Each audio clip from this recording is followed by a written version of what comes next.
Hi guys, this is Kate from Core Wellbeing. Just a quick video today. This is something that's been on my mind for a little while now. And I hate coming along and sort of playing the bad guy, but I feel like I need to give a few people out there maybe a bit of a reality check, and I just want to give my opinion on some of the information that is circulating, particularly social media at the moment. Now, there obviously is this huge swell in the health industry, and I think it's fantastic that we have so many people out there who really are trying to spread this message of health and well-being, and they want to inspire you and they want to pass on things that they know to, the rest of us out there. And that is wonderful in one aspect, but at the same time, I feel like it's created this kind of really big body of misinformation, and there's a lot of myths and misconceptions and just, wrong information circulating at the moment and getting a lot of traction. For me as a clinician, I see that with my clients walking in the door, they've been following certain bloggers or they've been following certain Instagram accounts. They've been feeling really inspired and making changes in their diet, but how that's manifesting for them is exacerbating certain conditions, creating problems that weren't there previously, or just downright confusing them and leaving them not really sure of what to be eating or what to be doing. So I want to give you an example, and I guess this is I just want to make it clear that when you take information out of context, it can actually lose its validity and not really be good information anymore at all. So, for example, I've noticed, came across a particular video recently, and it was about how you can improve your nail health through food, which is absolutely true.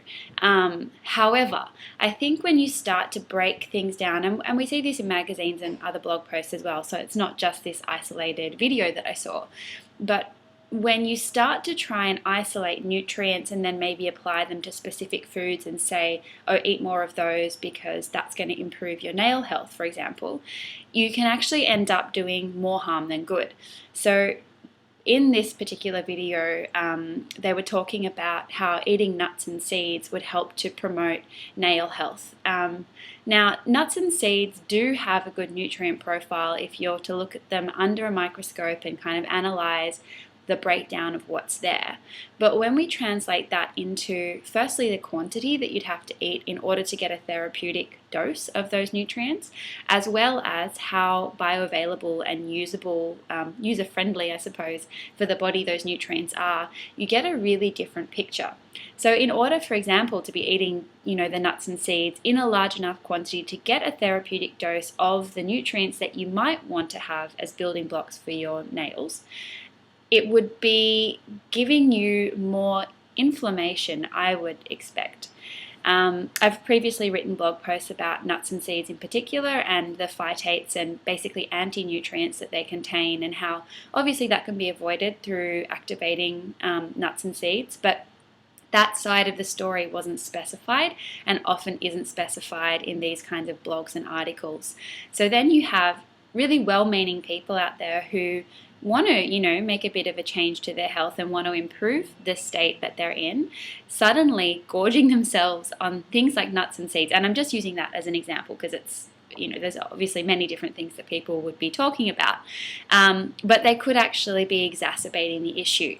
So if you are ingesting a whole bunch of not activated nuts and seeds, not only would it then have, elements of those that are binding up with the other nutrients that you are consuming, but with those phytates and just with the way that our body is trying to digest the nuts and seeds, you actually create inflammation throughout the digestive tract, which further impairs your ability to digest the other nutrients, creates this inflammatory state. When the body's obviously in that state, it releases hormones and other toxins and basically makes you more susceptible to maybe illness or other conditions that you've been predisposed to, and it's a disaster, and all you wanted to do was get nice fingernails. So my point being, and I don't want to really come on here and just have a rant, but I'm seeing it more and more, and as I said, it is people who are well-intentioned and they obviously have bits of knowledge and they want to share that, which is really beautiful, and it's really lovely that people are putting a focus on their health. I just think we have to remember that when it comes to people we are such complicated beings, on a cellular and biological level. Like, there's more to us and more to our fingernails than just the nutrients that get put in from particular foods. So sometimes, while it's good to, hone in and you look at specific nutrients and specific foods that may contain those, you do have to step back out again and have a look at the whole picture.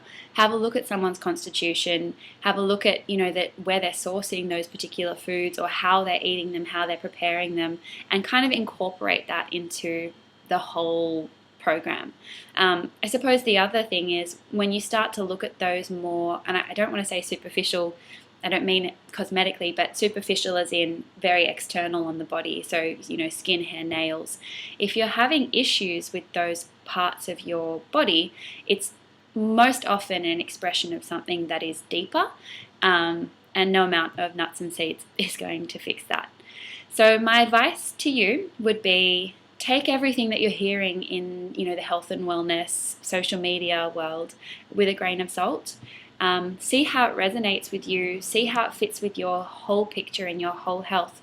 And if you truly do have health conditions that you feel you want to address, and if you want to address it through diet, then I think that's wonderful.